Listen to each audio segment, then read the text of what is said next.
Hello student, class 7th में हमने अभी तक अलाउद्दीन खिलजी के बारे में पढ़ा था कि उसने कहाँ कहाँ तक उसने जो है अपने राज्य को विस्तार किया, कहाँ कहाँ तक फैलाया। ठीक है, हमने ये पढ़ लिया था कि जो है मलिक कफूर ने जो है वारंगल के काकरलियों, देवगिरी के यादवों, द्वार समुद्र के होयसोले को परास्त किया था। ठीक है, अब हम देखते हैं आगे। अलाउद्दीन था एक कुशल और योग्य शासक था।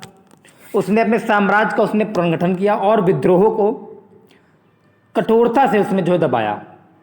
अगर विद्रोह हुआ, रिवोल्ट होता था, तो वो बहुत ही अटैकिंग मोड में जो है आके उसको वो ख़त्म कर देता था। राजस्व के क्षेत्र में उसने अनेक सुधार किए।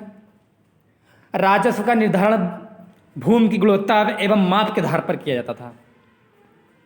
भूमि पर राज्य का नियंत्रण था और कर वसूलने का कार्य गांव के मुखिया और अधिकारी करते थे। तो उसे जकात या जजिया नामक कर लगाए थे, कर उसने लगाए थे। आपको ये ध्यान दीजिएगा।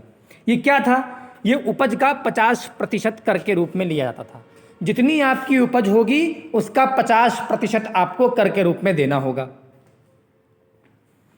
अलाउद्दीन खिलजी ने बाजार नियंत्रण प्रणाली जो है पद्धति को लागू किया। आपसे यह बहुत पूछा कि बाजार नियंत्रण प्रणाली किस शासक ने लागू किया था? आप बताएंगे, अलाउद्दीन खिलजी ने।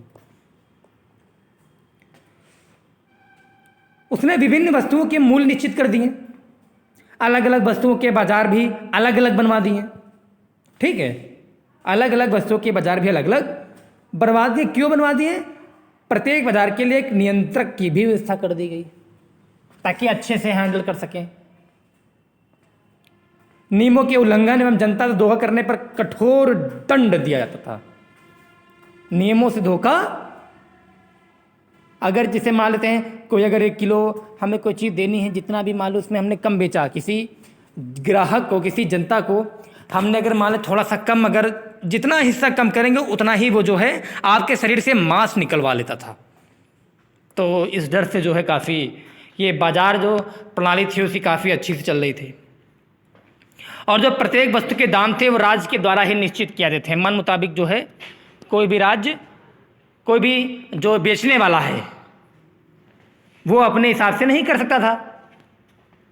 उसके बाद उसने कुशल एवं योग्य डाक व्यवस्था का गठन किया। आप ये भी जान गए, डाक व्यवस्था का गठन किया। क्यों? क्षेत्रों, दूरस्थ जो क्षेत्र थे उनसे जो है संपर्क करने में जो है सुगमता हो। अब मेन चीज़ देखते हैं कि 1310 ईस्वी में अलाउद्दीन खिलजी की हो गई मृत्यु। मृत्यु के पश्चात जैसे मृत्यु हुई और जो है खिलजी वंश भी संपूर्ण नष्ट हो गया। तो खिलजी वंश में आपको जो है सिर्फ 2 ही को याद करना है।